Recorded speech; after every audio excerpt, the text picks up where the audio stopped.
Squadron Leader John Wilke. Yes. Well, thank you for coming into Waterloo Warbirds. It's a pleasure. It's a pleasure to be here. So you've got quite the interesting career. Quite a few airplanes you've flown now with the RCAF. Yes, I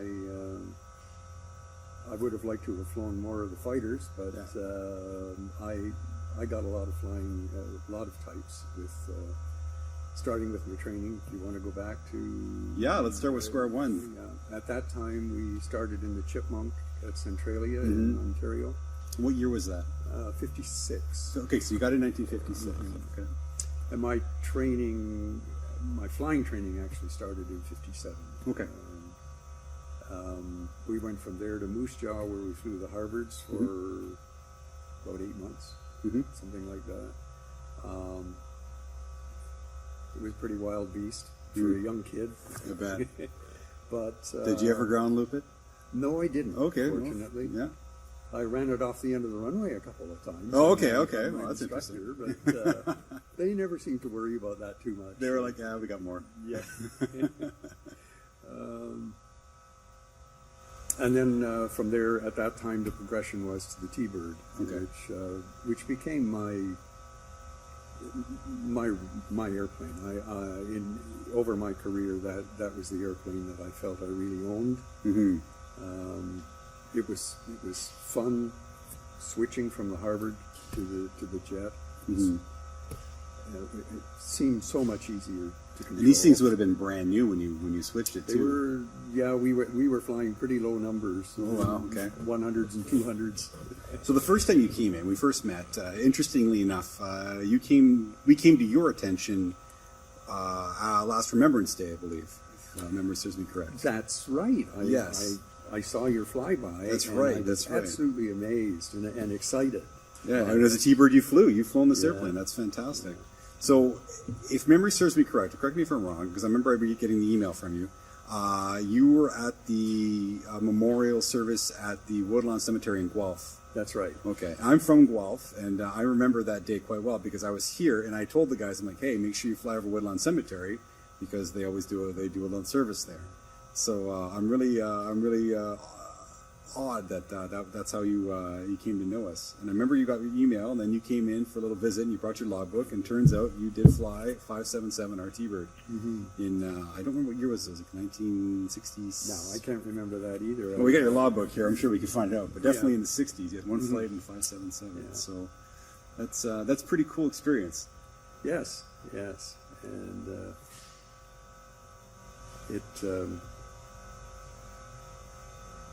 no, I'm stuck. Now you're stuck. Well, I took you away from what you're talking about, but you just got trained on the T-Bird. That's what you were doing your initial. And I was lucky enough. My first operational tour was on the F-86. Okay. You had to feel pretty special when that happened to you. I bet. It was terrific. But I went back to the T-Bird. I was on the squadron for about 2.5 years. They wanted to send me home, and I was there with my brand new wife in Grotonque, France. Who wants to be back I know. home? I don't blame you at all. When you can tour Europe Absolutely. on your time off, and so I agitated to get more time overseas, and they offered me a tour in the wing instrument flight, which was essentially T-Birds. We were doing the instrument flying practice and testing for the Sabre pilots because it's the only way we could test them. Yeah, because the Sabres are only single seat versus a 2-seated T-Bird. So, I'm a modern pilot. I'm an airline pilot in 2018. Instrument flying to me probably means a little bit different than what instrument flying meant back in the late 50s and early 60s. So, how would you guys do an approach? Our standard approach was a cloud penetration on a non-directional beacon. Okay. Picked up by ground-controlled radar, GCA, ground control board. Thank you. Ground controlled approach. That's how long it's been. No, it's all good. And those guys were exquisite. And they would literally talk you down to the ground. Right down to the ground if they had to. And there were times they did, because sometimes the weather just wouldn't give you a break. Yeah, no kidding. was frowned upon if you got into that situation, and I fortunately never got into that situation. But some people were taught right down to the ground. Wow. And they, well, as a matter of fact, while I was on wing instrument flight, I became their testers. Okay.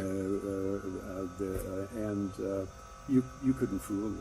I would do some pretty nasty things to try and throw them. Oh, off. so you're trying to just throw some Yeah. throw some loops at them just to. Yeah, you couldn't get 5 degrees off heading before they said, turn now, and in the direction they just stop giving you headings altogether. They just tell you when to turn and when to roll out. Wow. And they would be just as accurate doing that as if they were giving you headings. No, I imagine they're getting lots of practice, especially in Europe. That's Oh, they were. The weather could be nasty. Yeah. And quite often. So they got lots of practice. But no matter where I encountered them, on the training bases, anywhere in Canada that I flew, and that was the only thing approaching a precision. Well, it was a precision approach because our limits were 200 and a half. Which is the same as the normal ILS. Yeah. Okay. Wow. And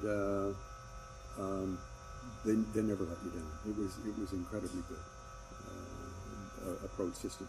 I was delighted when I finally got an ILS. Oh yeah, that's fancy new technology. And I could tell myself where to go because you just took that little bit of lag time out of the equation. For sure. But isn't it ironic now when you really want to fly the airplane and show your good stuff, you can't fly. You got to let the airplane do it because the limits are too low. The limits are too low. Exactly. Got to put it in auto land. Yeah. Yeah. I understand completely. So, you started off in, of course, the Harvard, the T-33. Then you went and you did a tour were you in France? Yes. Okay. Yeah. And was that on F-86s? F-86 in France, and then to the wing instrument. And then you came back to the T-Bird. Mm-hmm. So how many hours did you get on the F-86? I was just noticed that in my logbook today, but around 550. Okay. Okay. Now, how was the F-86 to fly? Oh, it was a sweet airplane. Mm-hmm.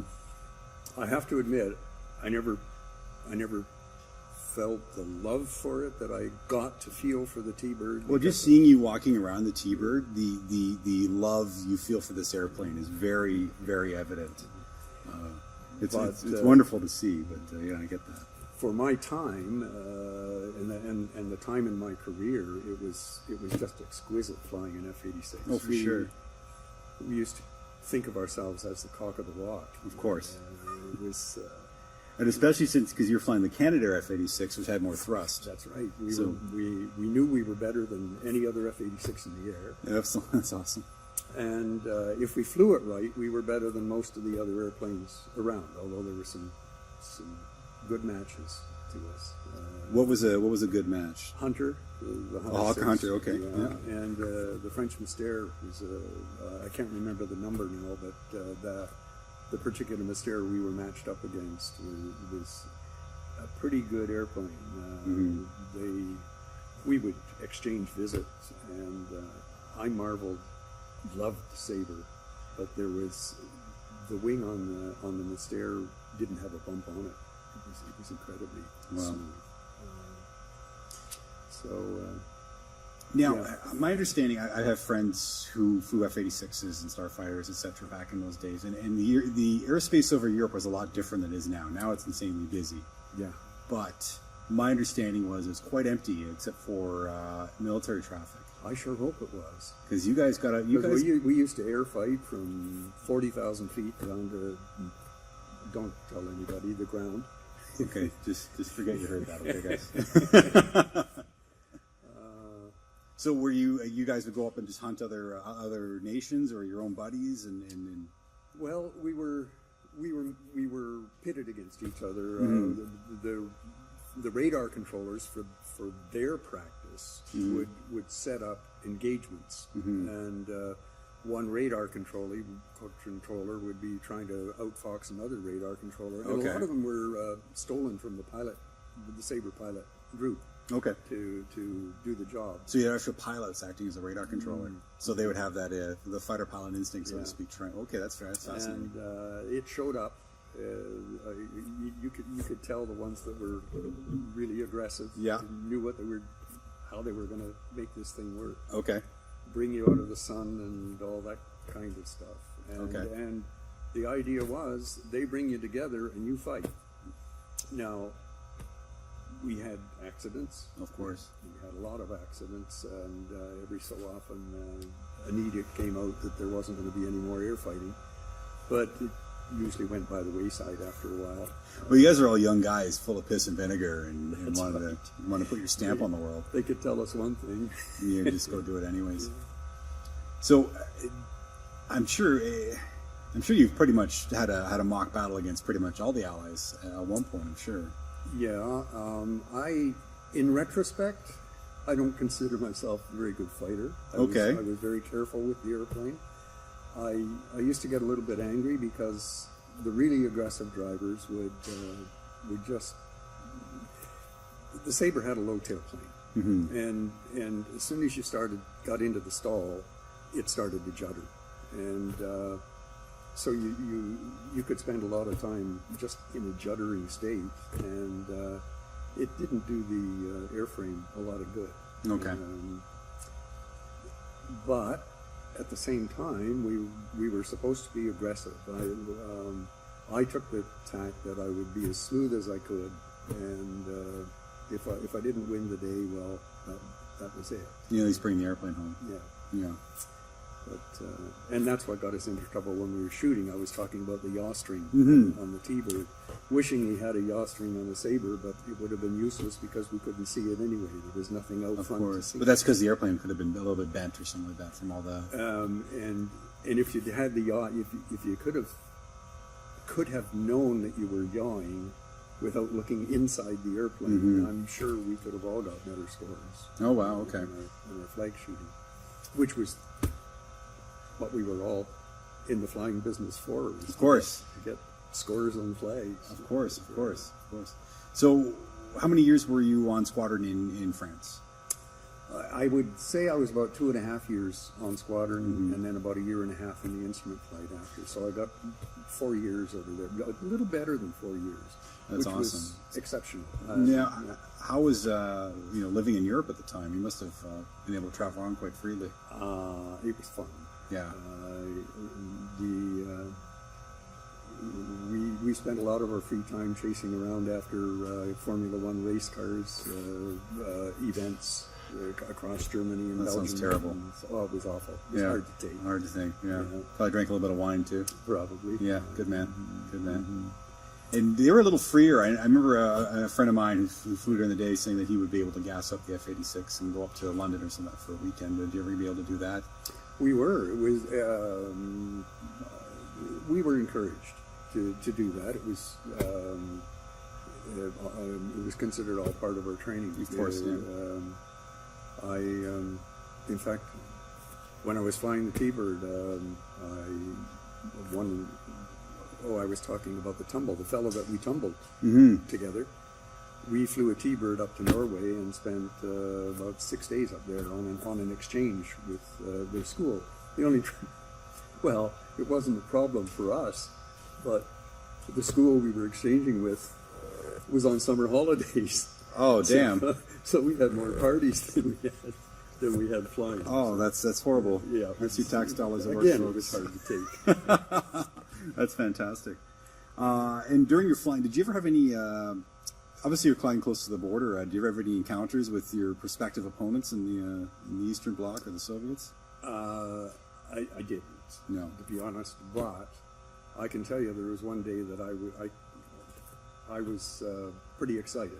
Okay, what was that? Because, well, we had a system whereby squadrons took turns being on alert. We called it Zulu. I don't know why we called it Zulu, but we were on Zulu for a week at a time. Okay. And so we would have either a six man or an 8-man alert and we'd live in the hangar by the runway with all our airplanes ready. Our chutes were on the airplane. They'd all been pre-flighted, ready to go, and it was kind of boring sitting there for all that time, and it was a good idea to get flights every so often, and then the fighter cops would get practice with the Zulu airplanes. Yeah. So you couldn't take both sections off at one time, but you could take one or the other. Well, I was there in a 6-man configuration, and my squadron commander was my section leader of the 2-man flight. And we had absolutely no warning. It was 6 o'clock in the morning, I would expect. And the buzzer went, and we were told to scramble Angels 35 heading 090. So just for those who don't know, Angels 35,000 feet? Yeah. Okay. And 090 was straight at the straight the east. border. Yeah. And I thought, we had no idea that it was coming off. And usually there was a little bit of a communications, well, what would you like to do today? Or so I thought, gee, I'm suspicious about this. Mm-hmm. And by the time I got out to the airplane, I was shaking. Yeah, for sure. I have never got an airplane started so fast in my life, I'm sure. But I could hardly keep my feet on the rudder pedals as I was going down the runway.